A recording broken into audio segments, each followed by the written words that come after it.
እኔ ግን ምንም ስለማልፈራ የፈለኩትን ነገር ለብሼ እመጣለሁ። ማንንም የማትፈራዋ ኢቫን ኢድሪስ።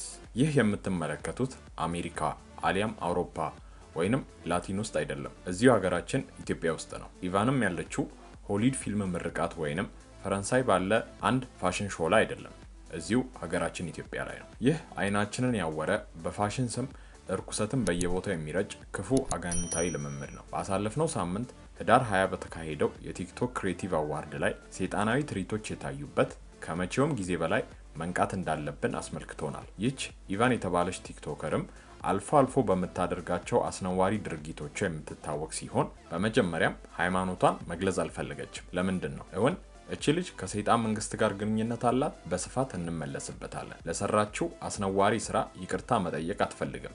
ለምን?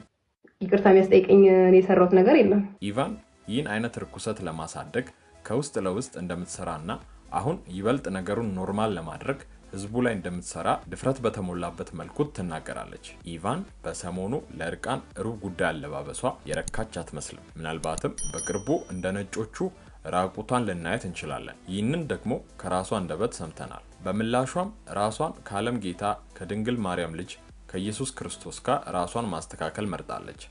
አሁን ለምሳሌ ክርስቶስ በምድር ላይ በነበረበት ጊዜ ብዙ ተቃዋሚና ብዙ ተቺ ነበረው። ስለ በደላችን ራቁቱን የተሰቀለን ጌታችንን ለሰይጣናዊ ዓላማዋ ራቁቷን ከማውጣቷ ጋር አንድ ሚዛን ላይ አስቀምጣለች።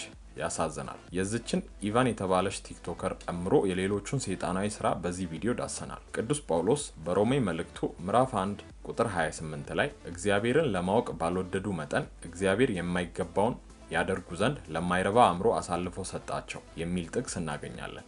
እግዚአብሔር አምላካችን ሁላችንንም ለራሳችን አእምሮ ከመሰጠት ይጠብቀን። ውድ የቻናላችን ቤተሰቦች አስቀድመን በሰራንላችሁ ቪዲዮ ላይ የዚህ የቆሻሾቹ ማህበር አባላት ሚስጥራቸው ስለተጋለጠባቸው ክፉኛ ተበሳጭተዋል። ሀገራችን ለነሱ ዓላማ እንዳትሰጥ በመናደርገው የማንቃት ስራ መንገዳቸው ላይ ስለቆምን ማስፈራሪያና ዛቻ ቢያደርሱብንም እኛ የተደገፍነው ልዑል እግዚአብሔርን ስለሆነ ባንዳች አንሸበርም። እናንተም ቪዲዮን ላይክ አድርጎ በመጀመርና ለሌሎች ሼር በማድረግ ከጎናችን እንድትቆሙ እየጠየቅን በቀጥታ ወደ ዝርዝሩ እናልፋለን።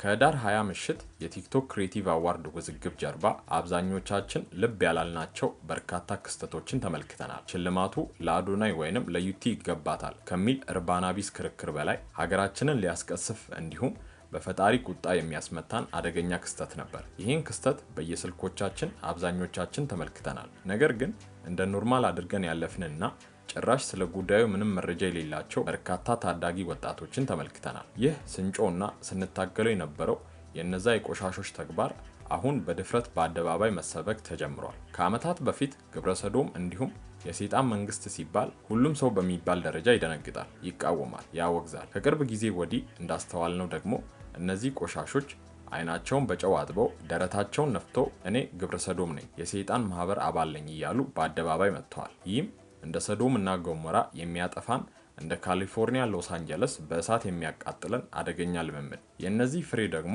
እቺ የምትመለከቷት ኢቫን ኢድሪስ የተባለች ወጣት ናት። ውድ ቤተሰቦቻችን ሁሌም አስቀድመን እንደምንላችሁ እኛ ማንንም ቢሆን በግል ደረጃ የማጥቃት ሆነ የማንቋሸሽ ወይንም ስም የማጥፋት ዓላማ የለንም። እኛ የምንቃወመውና የምንሟገተው የግለሰቦችን ሐሳብና አካሄድ እንዲሁም ልምምድን ነው። ከዚህም ብዙዎች እንዲማሩበትና ከዚህ አስነዋሪ ልምምድ እንዲመለሱ እንጂ አንዳች ሌላ ዓላማ የለንም። ኢቫን በተለያዩ ጊዜ የተመሳሳይ ጾታ አፍቃሪዎች የሚለብሱትን እንዲሁም ነፍሳቸውን ለአውሬ የሸጡ የሆሊውድ ዝነኞች የሚያደርጉትን አለባበስ በመልበስ በራሷ ቲክቶክ ላይ ትለቃለች። በዚህ አደገኛ ልምምድ ውስጥ እንደወደቀችም ከአንድም 2-3 ጊዜ ተመልክተናል። ለዚህም እንደማሳያ በዘንድሮ ቲክቶክ ሽልማት ላይ ለብሳ የመጣችውን አለባበስ መመልከት በራሱ በቂ ማስረጃ ነው። በዚህ አለባበሷ ተቃውሞ የበዛባት ኢቫን ለጥያቄዎች መልስ ሰጥታለች። በምላሿም ራሷን ከዓለም ጌታ ከድንግል ማርያም ልጅ ከኢየሱስ ክርስቶስ ጋር ራሷን ማስተካከል መርጣለች። ስለ በደላችን ራቁቱን የተሰቀለልንን ጌታችንን ለሰይጣናዊ ዓላማዋ ራቁቷን ከመውጣት ጋር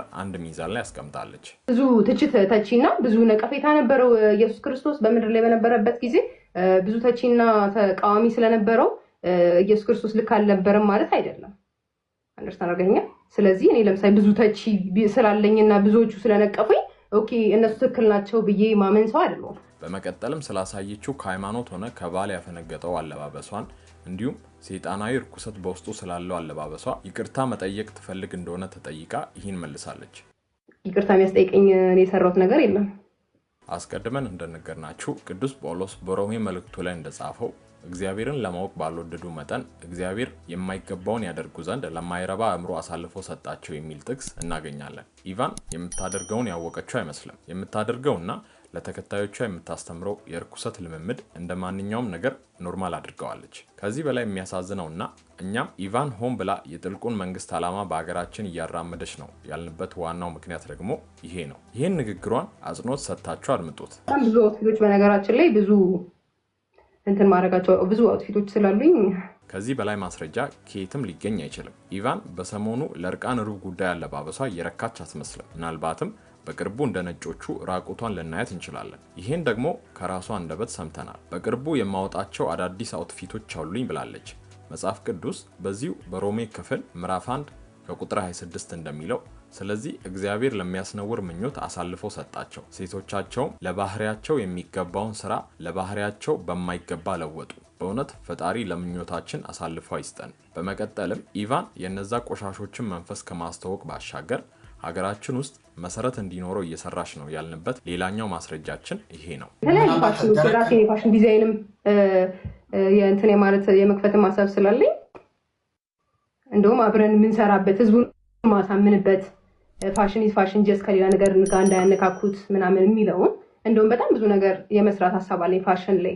እንዳደመጣችሁት እዚህ ኢትዮጵያ ውስጥ እነዚህ የእርቃን ልብሶችን ለመስራት ፋሽን ካምፓኒ የመክፈትና ራሷ ዲዛይነር የመሆን እቅድ እንዳላት ትናገራለች። የራሷ ርኩሰት አልበቃ ብሏት ትውልዱን ለመማገድ ሆን ብላ ተነስታለች። ይህ ምኞቷ እንዲሁ ዝም ብሎ የመጣ እንዳይመስላችሁ። ልክ አሁን ኢቫን እንደምታደርገውና ወደፊት ትውልዱን ለመማገድ ቆርጣ እንደተነሳችው ሆሊውድ ውስጥ ይህን የግብረ ሰዶማውያንን ዓላማ የሚያራምድና የሚያስተዋውቅ የፋሽን ካምፓኒ አለ። ሜት ጋላ ይባላል። ማንም ሰው በእጁ ስልክ ካለ ሰርች በማድረግ ምን አይነት ነገር እንደሚያደርጉ መመልከት ይችላል። የምትመለከቱትን አይነት የሰይጣን ልምምድ ያለባቸውን ልብሶች በማዘጋጀት ይታወቃል። እንግዲህ ኢቫንም መሰሉን ነገር ሀገራችን ውስጥ በማምጣት ርኩሰትን የማስለመድ ዓላማ አላት። በዚህ ንግግሯ ውስጥ ያየነው ሌላ አደገኛው ነገር ደግሞ ህዝቡን በዚህ ስራዋ አሳምንበታለሁ ትላለች። ውድ ቤተሰቦቻችን ለዚህ ነው ከመቼም ጊዜ በላይ መንቃት ያለብን አሁን ነው የምንለው። አውሬው እነዚህ ቆሻሾችን በመጠቀም በስውር ከሚሰራበት አሁን ወደ አደባባይ ወጥቷል። ለዚሁ ማሳያ ደግሞ ኢቫን አንዷ ናት። በስተመጨረሻ ልንመለከተው የወደድነው ስለ ሃይማኖቷ የተጠየቀችበትን ጥያቄ ነው። ሃይማኖቴንና ብሔሬን መናገር አልፈልግም፣ ግን በአንድ ፈጣሪ ምናልባትም አሁን እያወራን ባለንበት ሰዓት እንዳሉት ደግሞ 666 ልትሆኚ ትችያለሽ። ኦኬ 666 ምንድን ሃይማኖት ነው? እንግዲህ ኢቫን ሃይማኖቷን መናገር አልፈለገችም።